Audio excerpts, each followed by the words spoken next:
Olá, pessoas, tudo bem? Para quem não me conhece, está assistindo essa aula pelo YouTube, que não é aluno meu, que com certeza muitos alunos meus irão assistir essa aula, meu nome é Jaqueline. Eu sou professora da rede estadual e eu trabalho no ensino fundamental. Mas o que eu estou fazendo aqui? Muito bem, a minha formação inicial é em pedagogia e eu sou especializada em gestão educacional. Mas um grande sonho que eu sempre tive, desde quando eu me formei no antigo curso magistério, que hoje é o curso normal, né? Era fazer faculdade de letras, porque eu amo escrever. Eu já publiquei algumas poesias em algumas coletâneas. Então, eu sempre tive esse desejo de, em algum momento da minha vida, fazer uma segunda licenciatura em letras. E isso que eu estou fazendo aqui, essa aula, é uma etapa para que eu possa concluir o meu trabalho, o meu estágio. Porque em função do coronavírus, né, eu não poderei ir até uma escola para ministrar uma aula presencial. Então, nós estamos fazendo as aulas gravadas no YouTube e a nossa avaliação será de acordo com as visualizações, os likes que vocês podem deixar na minha aula depois e o comentário, certo? Então eu preciso muito que vocês assistam a minha aula, dão um like aí e deixem um comentário que pode ser o que vocês acharam da aula ou até uma dúvida, que eu vou ter o maior prazer em responder para vocês. Combinado? Sobre o que é a nossa aula, afinal de contas? É sobre gêneros literários. Lembrando que gênero literário é diferente de gênero textual. Então, hoje vocês vão conhecer os gêneros literários. E tem mais um detalhe. Geralmente, quando a gente lê um bom livro, um texto legal, a nossa professora pede para fazer uma resenha do livro. Mas muitas vezes a gente fica em dúvida. Qual é a diferença entre resumo e resenha? Então, também vou apresentar para vocês esses dois conceitos. Um exemplo desses dois tipos de texto e quais são suas características. E para encerrar a aula, eu vou apresentar para vocês a resenha de um livro, um best-seller internacional, que é o livro do Spencer Johnson, que é Quem Mexeu no Meu Queijo. Então, além de apresentar para vocês um exemplo de resenha sobre esse livro, a gente vai analisar um pouquinho sobre as lições, ou se ele é positivo ou não, né? Vamos argumentar em cima da escrita desse texto, ok? Então, vamos para nossa aula? Muito bem, gente. Então, vamos lá para nossa aula? Então, gêneros literários. O que é isso? Então, vamos aprender juntos. Então, o gênero literário é uma categoria de composição literária, certo? Porém, para a gente classificar os gêneros literários, tem alguns critérios que são utilizados, como, por exemplo, critérios semânticos, que tem a ver com o significado, o sentido do que está escrito, sintáticos, que tem a ver com a formação da escrita, com regras de formação de frases, né? Fonológicos, que tem a ver com o som da pronúncia, né? A pronúncia das palavras, e outros aspectos estruturais da escrita ou de contexto, ou seja, onde o texto ocorre, né? Então, esses são alguns aspectos que são critérios, assim, para se classificar os gêneros literários. Mas, quanto a essa classificação, qual é a origem dela, né? Então, é desde a antiguidade, desde da antiga Grécia, porque os filósofos Platão e Aristóteles foram os primeiros que iniciaram esse estudo, né? Esse questionamento do que representaria o literário e como essa representação seria produzida, né? Então, de lá vem essa classificação e ela ainda segue até hoje, né? A mesma classificação. E quais são, então, esses tipos de gêneros literários? Então, estão aqui. Deixa eu só deslocar a câmera para cá. Ok? Então, são eles, ó, o lírico, né? Já vamos entender a origem desse nome, o drama e o épico ou narrativo, que é o mais conhecido, o mais utilizado, né, por nós. aos pouquinhos, durante a aula, vocês vão entender a relação com essas imagens aqui, tá? Que eu pus aqui na apresentação. Então, vamos para o primeiro, o lírico. Então, por que lírico? Então, essa palavra lírico, ela vem do latim. E ela significa lira, que é esse instrumento que vocês podem observar aí na imagem. E por que a lira tem relação com um gênero literário? Porque antigamente as poesias, né, que se enquadram dentro do gênero lírico, elas sempre eram acompanhadas por um instrumento, né? Sempre com música para acompanhar. Então daí surgiu o termo lírico, né, desse instrumento. E quais são as características principais do gênero lírico? Então, a escrita em versos, né, claramente relacionada com a poesia, a subjetividade, ou seja, os assuntos nem sempre são objetivos, podem ser abstratos, né, profundos, geralmente envolvendo sentimentos, emoções, afetividade, né? E fora isso, outras características bem importantes do gênero lírico é a musicalidade e a rima, que estão entrelaçadas, né? Porque a rima, ela provoca, ela gera, né, uma musicalidade quando a gente faz a leitura ou a declamação de uma poesia. E a metrificação, que é a estrutura que o autor escolhe para elaborar o seu texto, para ele fazer algumas conexões entre alguns versos. Então é a estrutura mesmo da escrita do texto. E o que mais que é interessante nesse gênero? É o eu lírico ou o eu poético, que não pode ser confundido com o autor, né? Por quê? Porque o eu lírico, na verdade, é uma entidade fictícia, que narra, é a voz da poesia, né? E o autor, então, é aquele que escreve o texto. E por que a gente não pode confundir? Porque muitas vezes o eu lírico ou o eu poético é feminino, digamos assim, e o autor é masculino. Então, um autor feminino pode escrever um poema em que a voz da poesia seja masculina, né? Tem que ter bem clara essa distinção. Claro que tem alguns autores, muitas vezes, que parece que transferem suas próprias emoções, parece que estão relatando a sua própria vida na poesia. Mas mesmo assim a gente tem que ter essa distinção bem clara do autor e dessa entidade fictícia criada para o autor para dar voz ao seu texto lírico, à sua poesia. Tá bom? Vamos ver um exemplo aqui, ó. Então nós temos esse exemplo, uma linda poesia do Vinícius de Moraes, que deixa claro todos esses aspectos que foram pontuados ali na apresentação. Em primeiro lugar, que o autor é masculino, e se vocês perceberem, o eu lírico ou o eu poético desse texto é feminino, e no caso um objeto, a porta, né? Então, tá aí a distinção, o autor masculino, o eu lírico é feminino. Claro que isso não acontece em todos os textos, né? Mas é um poema em que fica isso bem evidente para se perceber a diferença entre um e outro. Outro aspecto dessa poesia é que ele utiliza de rimas, né? E as rimas trazem essa musicalidade para a poesia e também uma métrica diferenciada que vai observar depois durante a leitura. Então vamos ler a poesia para a gente conversar depois. Então, ó, a porta. Eu sou feita de madeira. Madeira, matéria morta. Mas não há coisa no mundo mais viva do que uma porta. Eu abro devagarinho para passar o menininho. Eu abro bem com cuidado para passar o namorado. Eu abro bem prazenteira para passar a cozinheira. Eu abro de supetão para passar o capitão. Só não abro para essa gente que diz, a mim bem me importa, que se uma pessoa é burra como uma porta. Eu sou muito inteligente. Eu fecho a frente da casa, fecho a frente do quartel, fecho tudo nesse mundo. Só vivo aberta no céu. Legal, né? Então essa poesia apresentou todos esses aspectos, né?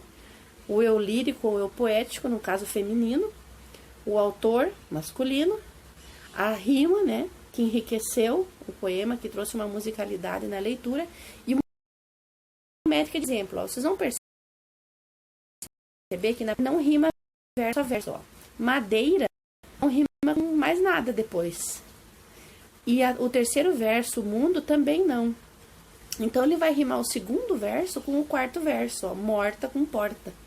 Agora, na segunda estrofe, ele já rima verso com verso. Ó, devagarinho, menininho, cuidado, namorado. Então, essa foi uma métrica que ele utilizou, diferenciada, para caracterizar o texto dele. Tá bom? Então, esses são alguns detalhes sobre o gênero lírico. Vamos para o próximo, então. Ah, só um detalhe. Um detalhe aqui, ó. Segundo Aristóteles, ó, o gênero lírico é chamado de palavra cantada, então, por causa dessa origem, né, da poesia acompanhada com instrumento musical, certo? Agora, seguindo pro gênero drama, ó, a gente vê que ele coloca o drama como uma palavra representada. Por quê?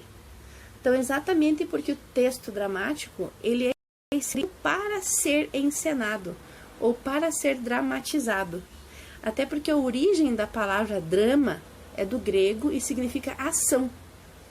Então, o texto dramático, ele é escrito para ser encenado ou representado. E também, segundo Aristóteles, ele é um texto que o objetivo dele é provocar emoções.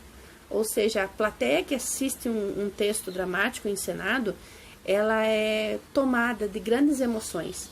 Inclusive, ele coloca que a plateia deve atingir um fenômeno chamado cartase, que seria uma espécie de purificação, de descarrego emocional, certo? E quais são as principais características, então, do drama? A encenação mesmo, né? A arte cênica, o gestual, a sonoplastia, porque o texto dramático, ele vem acompanhado de sonoplastia. Vocês já leram algum texto que tem entre parênteses o som que deve ser executado durante aquele trecho? Por exemplo, acontecia uma tempestade, né, no drama, e daí está escrito barulho de trovões, né, som de trovões. Então isso é sonoplastia e é uma característica do gênero dramático. Outra característica são os diálogos. E não só diálogos, podem ser monólogos. Por exemplo, quem não conhece o famoso monólogo de Hamlet? É aquele ser ou não ser, eis a questão. Então, isso é um drama, é um texto dramático escrito em forma de monólogo, né? O que mais? O predomínio também do discurso na segunda pessoa, tu, vós, né? São características do gênero dramático. Vamos ver alguns exemplos, então, do gênero dramático agora. Então, nós temos a tragédia, né? Que representa realmente acontecimentos trágicos, que envolvem a morte de personagens, às vezes que são resultado de grandes paixões ou de algumas atos de heroísmo, né? Às vezes tem participação de deuses, semideuses, né? Algumas características da tragédia. A comédia, né? Que tem o intuito de provocar riso, né? Na plateia. E que tem aqueles personagens, assim, que às vezes têm relações com a vida cotidiana para que a plateia se identifique, ou não, pode ser totalmente fantasiosos, e que os personagens que são humanos sempre são meio caricatos, né? Estereotipados, uma coisa bem assim que chame a atenção, que destaque, né, na comédia. Tem a tragédia, que seria a mistura dos dois, né, da tragédia com a comédia. A farsa, que surgiu por volta do século XIV, que é um curta teatral com um caráter crítico, né, mesmo que ele tenha alguns cenas cômicas, assim, né, personagens bem caricatos, ele também faz uma crítica, né, tem um caráter crítico para questionar algumas atitudes. Então essa é a farsa. E o auto, que surge na Idade Média, que são textos curtos, geralmente um ato apenas, né, com uma temática cômica, às vezes com fundo religioso ou profano. E um detalhe sobre os autos, que os personagens geralmente são entidades abstratas. Por exemplo, quem já assistiu o filme Beleza Oculta? Lá a gente pode fazer uma relação com o gênero alto, porque tem lá o amor, a morte, falando, né? Fazendo monólogos ou até dialogando com o personagem da história, né? Então, mais ou menos isso acontece com esse tipo de texto do gênero dramático, que é o auto. Eles geralmente eram feitos assim em praça pública, na frente de igrejas, né, para chamar atenção realmente. Vamos para o próximo agora.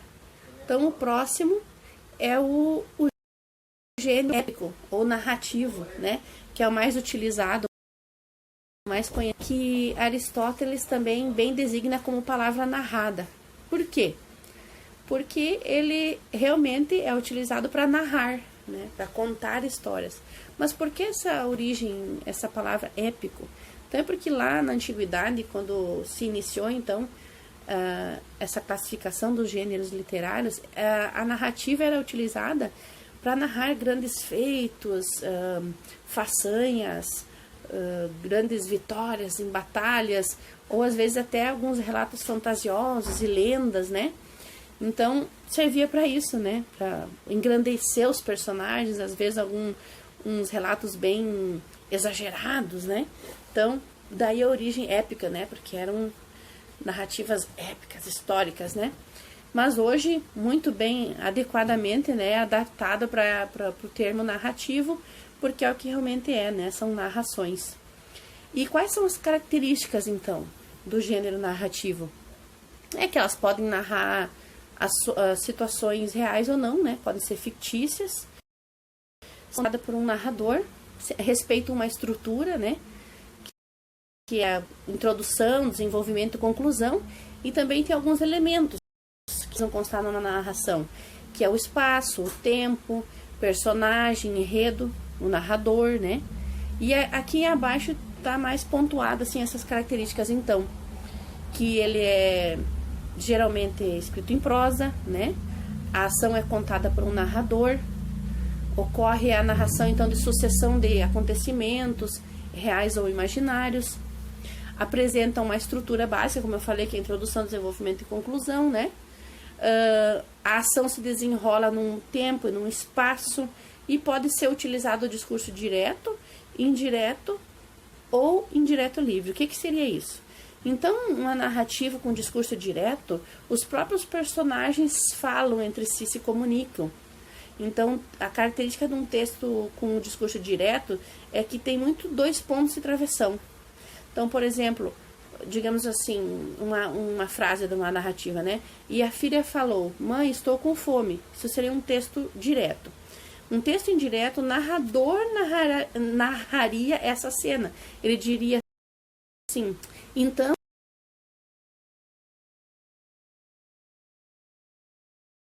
a filha livre seria a mistura, então, desses dois tipos de discurso, certo?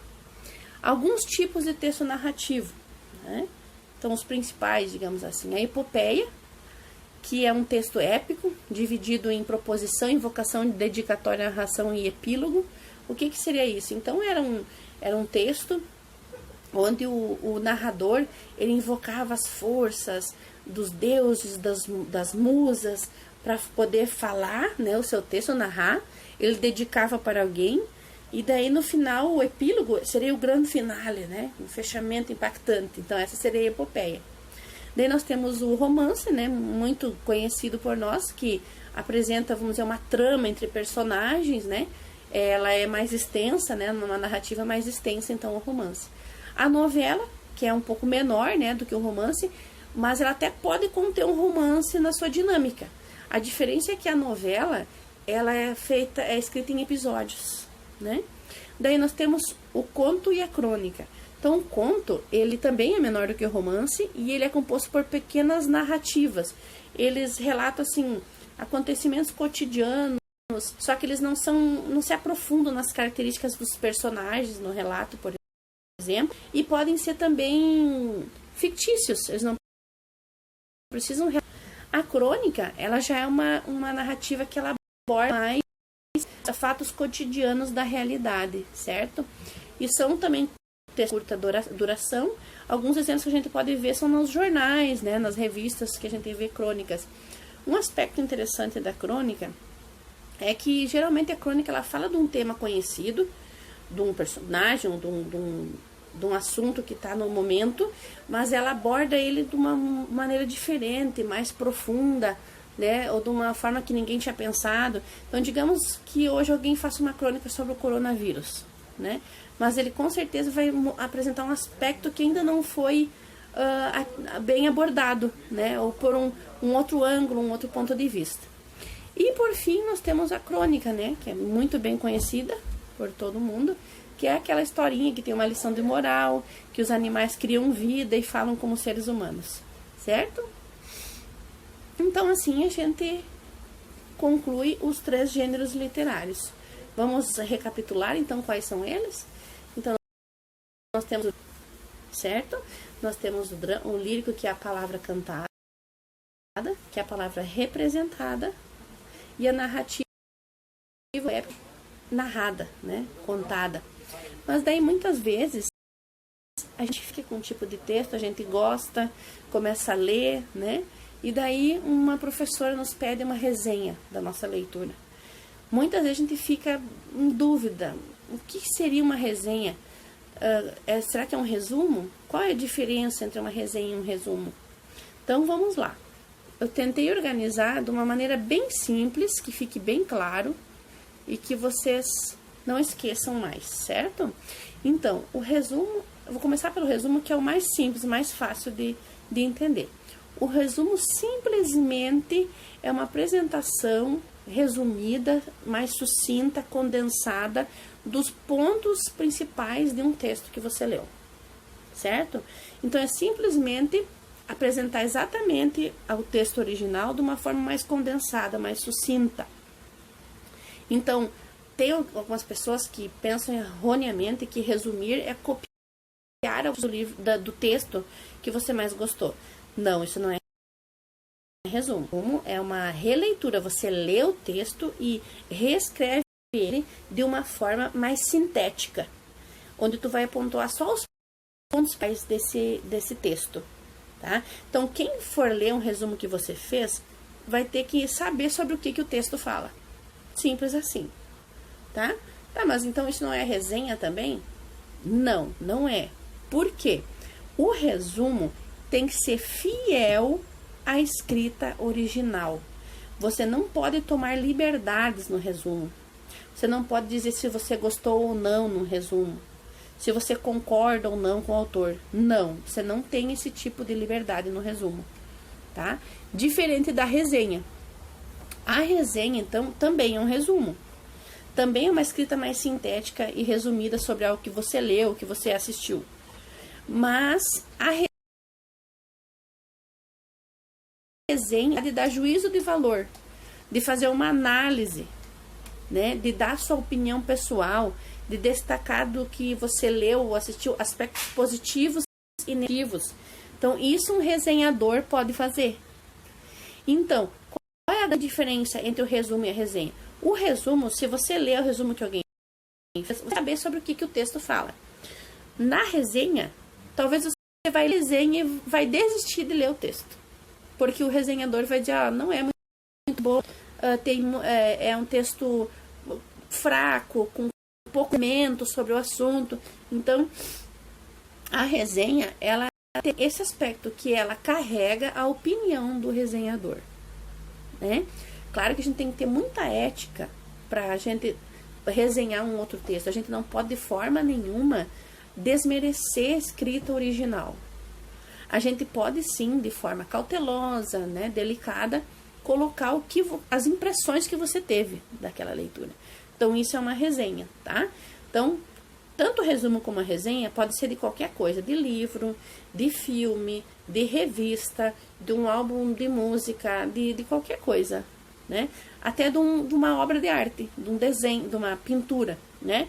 O resumo, por exemplo, ele diria exatamente: o pintor utilizou tais cores, com fundo tal, o que aparece na imagem é isso.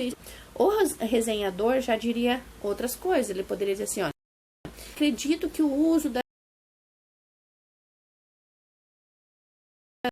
tal altura, talvez tal cor seria mais adequada, entende? Então, resumo e resenha. Resumo simplesmente condensa as ideias principais. O texto original de forma mais concisa, mais sucinta.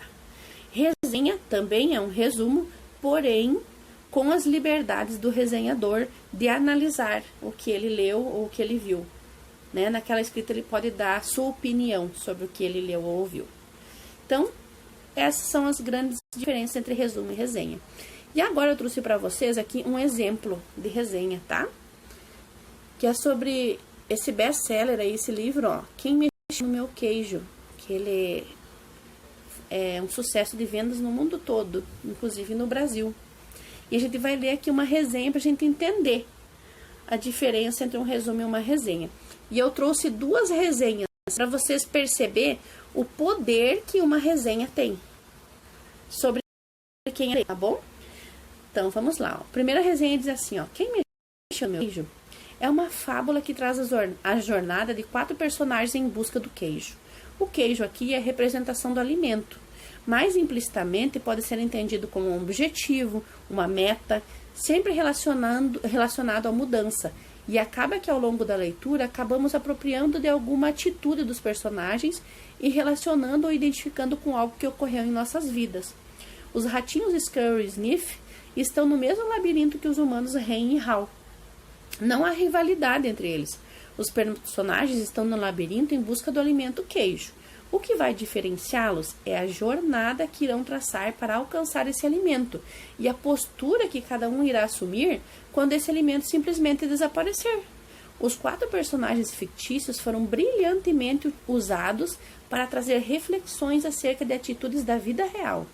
Há uma identificação com as situações que enfrentam, pois tratam-se de mudanças, desestabilização, comodismo.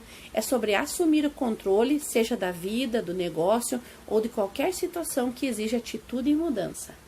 Tá? Então, o resenhador aqui, ele não dá muitas pistas da escrita, ele não conta, ele não dá spoiler da história. Ele fala o nome dos personagens e é central. Ele não diz nada do que acontece ou como acontece, né? E ele fala que é uma escrita brilhante, que ela pode despertar em nós mentalização, mexer com nossos pensamentos, né?